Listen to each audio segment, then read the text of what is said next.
So I've cleaned up all of these joints and I'm ready to glue. I've got them laid out. I'll do one set of legs at a time. My joints are really tight, so it's important that I have everything planned as for any glue up to make sure that they don't get halfway together and then I don't have the force to bring them right together. In a perfect world, I guess they would be a fraction looser, but they're spot on, so I need to squeeze them in there. Make sure that in the corners where your half laps are going to join, there's no debris or crap in there, because that's going to stop your two joints coming together really tightly, and that applies to any joinery really.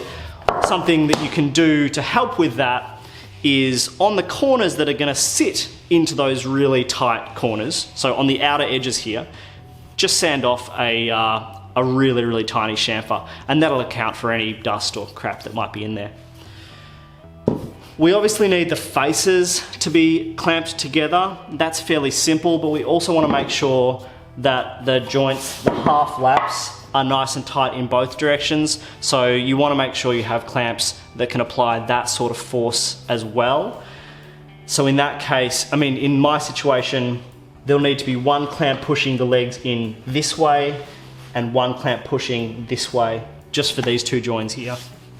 And then down here, a similar kind of situation.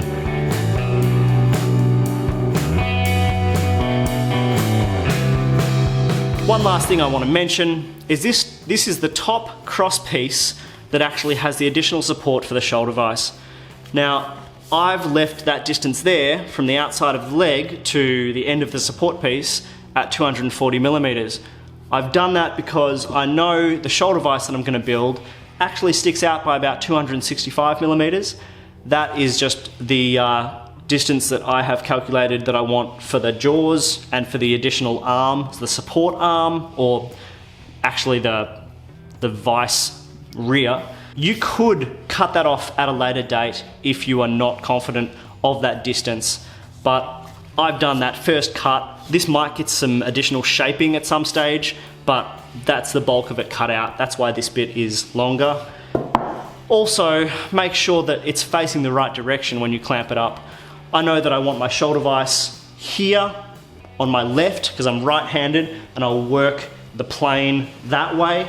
That means I need the support for the shoulder vise in this location so that it supports the vise and not sticking the other way.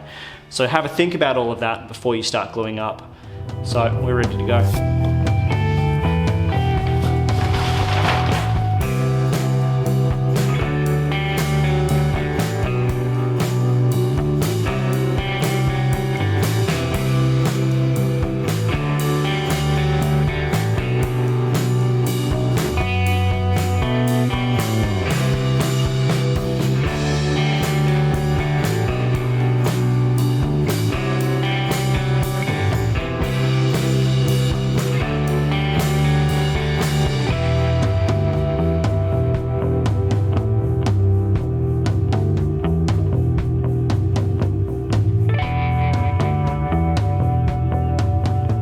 Welcome to the forest of clamps.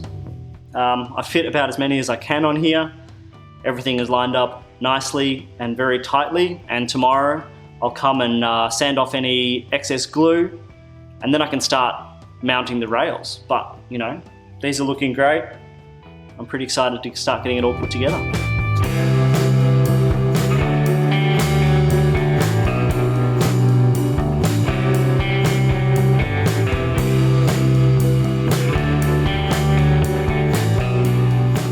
Clamps are off. I've given these faces a quick sand. I've used a scraper to clean out any of that glue mess in the corners. When it's wet, something I like to do is get a sharp object like a Stanley knife and a wet rag and wipe down on the inside of those corners so I don't have a lot of buildup of glue, but inevitably there's a little bit there. So these are all looking fantastic. They're very heavy and very solid, and they're going to make a very stable frame. The point that I'm up to now is putting the rails in. But to do that, I need to know what the placement of my vise is so that I know where my leg's going to be, so I know how long my rail is. We're going to do a whole video on these vices in this series, but I just wanted to quickly mention why I'm setting this leg where I'm setting it. So I'm using this front vise. I'm actually going to put it on the end of my table because I'm also using a shoulder vise. So this is going to act a bit like a standard front vise, but also a little bit like a tail vise if you put some dogs in the jaws. But we obviously need to leave space for these bars and the screw to make sure that doesn't interfere with the leg. There's a couple ways you can do that, and I've thought through it in a couple different ways and come up with this solution that I'm going to use now. You could potentially put the leg right at the front, install the mounting plate behind the leg, and then run these screws and bars through the leg in some holes. But you'd lose that 75mm thickness of the leg. You'd lose that from your vise jaw capacity. You could put the mounting plate right at the front, and then you could mount the legs right up behind the mounting plate, again just drilling out the holes for these screws. I'm going to basically do a version of that, but I'm just going to set the leg a little bit further back than that. If you don't want to drill any holes in the leg, you can actually set the leg about 390mm back, and they will miss these bars and the screw completely. You then have a 400mm overhang on the end of your bench. That wouldn't really matter. This thing is so heavy that even if I sat on that overhang, the thing will not tip over. But aesthetically, I just didn't want the leg that far back from the end, and primarily it is an aesthetic choice at this point. So I'm going to set my leg about 200mm back. I will drill these bars and screw through, and the mounting plate will be mounted directly on the edge of my workbench here, on the underside, obviously. You also need to make sure you've left room for the face plates of your clamp. Now I'm going to use a rear face plate and a front face plate, and they are going to sit in between the mounting plate and the front edge of this clamping mechanism. These are both 35mm. Potentially that's overkill, but I wanted to use some nice thick material there because these essentially are somewhat sacrificial. Rather than clamping directly onto the end grain of my bench here, which is hard to clean up if I ever damaged it by putting something too solid in the clamp, I'm going to use some pieces here that I could potentially unscrew and replace if I needed to. Now, we'll go into the actual installation of all that, like I said, in a later video.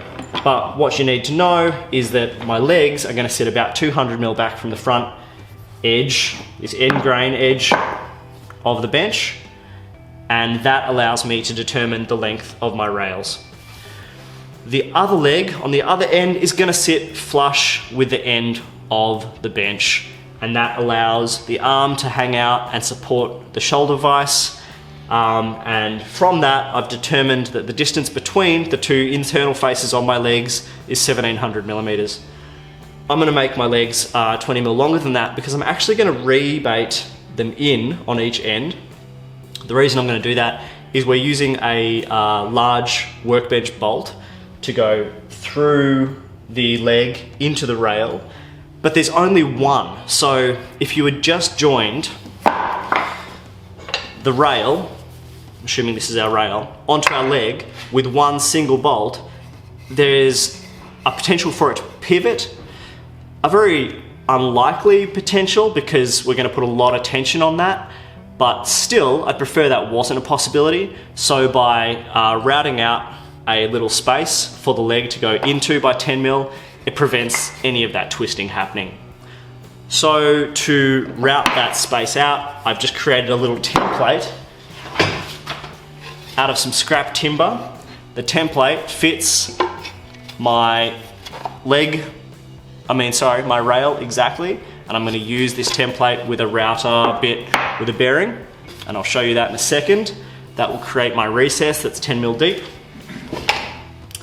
Otherwise, I have got my rails ready at this point. I have 4 of them. I've got them down to exactly the same dimensions as all the material that I've used for the legs. So just for ease of measurement and everything being identical, these are also 143 millimeters thick because that's where I ended up. And I've cut them down to 1720 millimeters, which gives me my 1700 distance plus 10 millimeters on each end, recessing into the timber. From here, I'm going to route out those recesses, and then we'll go through the installation of those bolts that will hold the frame all together. So to route out these rebates, make yourself a template. The template needs to be the same size as the rail. My template is 3-sided. If I was going to do it again, I'd do it 4-sided so that there's no chance that the trimmer router can fall off the open side. Clamp that to the face of your legs. Make sure you've marked out the position you want it accordingly. I just follow the lines of the cross members with a ruler and mark them out with a marking knife. Once it's all clamped in place, you can route out that hollow. Make sure that you are getting your depth correct for whatever you measured your rails to be. So in my case, it's 10 mil. Although that being said, if it was a little bit longer or shallower, it doesn't really matter. I'm using a mortising bit with a bearing, so it will follow the template that I've created. Once you've routed all of those rebates out, you're going to have to go back and clean up all of those corners with a chisel. Mark it all out really carefully with a marking knife to make sure your lines are spot on, and then just clean out those corners. Do a test fit of a little chunk that matches your rail size, and then we are ready to move on to drilling the holes for the workbench bolts.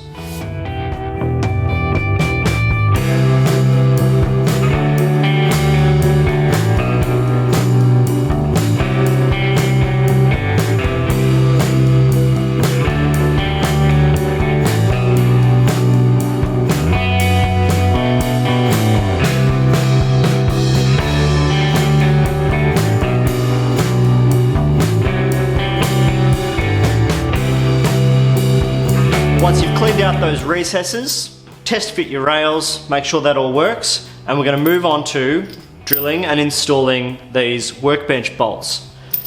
We're going to use one of these bolts every place that the leg touches a rail, so that's 8 bolts in total.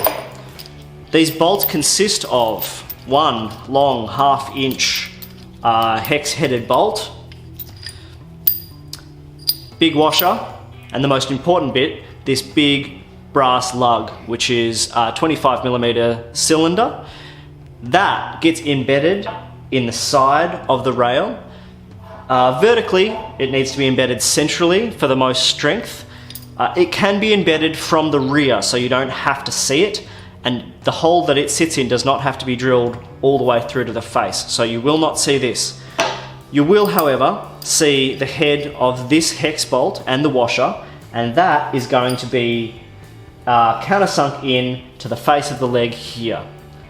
If you are very lazy, you don't have to countersink it, but I would recommend it because it'll look nice. But keep in mind that your countersink to fit this washer needs to sit comfortably within that space there and not protrude over the edge, because that will also be weak and ugly.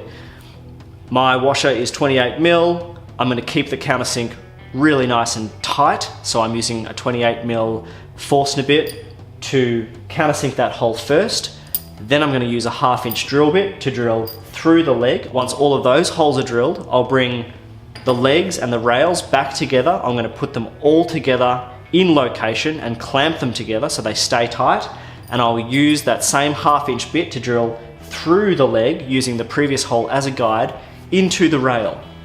Once all of those holes have gone into the rail, you need to take the entire thing apart again, and you'll need to continue that hole in the rail to an appropriate depth so that you can fit the full depth of this bolt through the leg into the rail. Then you will need to set the location of this 25 mil lug using a 25 mil Forstner bit, in my case, and I'm assuming yours, from the inside of the rail. You'll need careful marking out to make sure that the location of all of these corresponding pieces matches up. but it will give you a very firm, very strong hold, especially with these nice little rebated joints here where the rail meets the leg. Make sure you countersink the recess for the washer and the hex head before you drill the hole, otherwise your Forstner will not sit firmly and you will get a messy, ugly hole.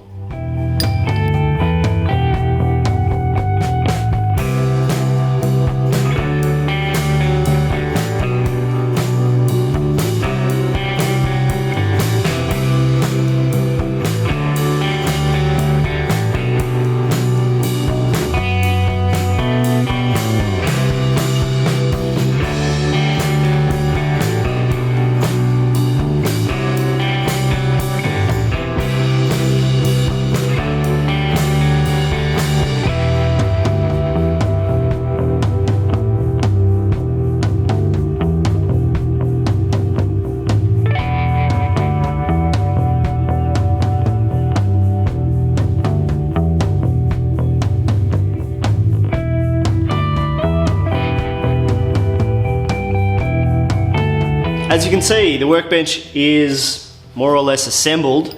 All I've done is put the top down onto the frame.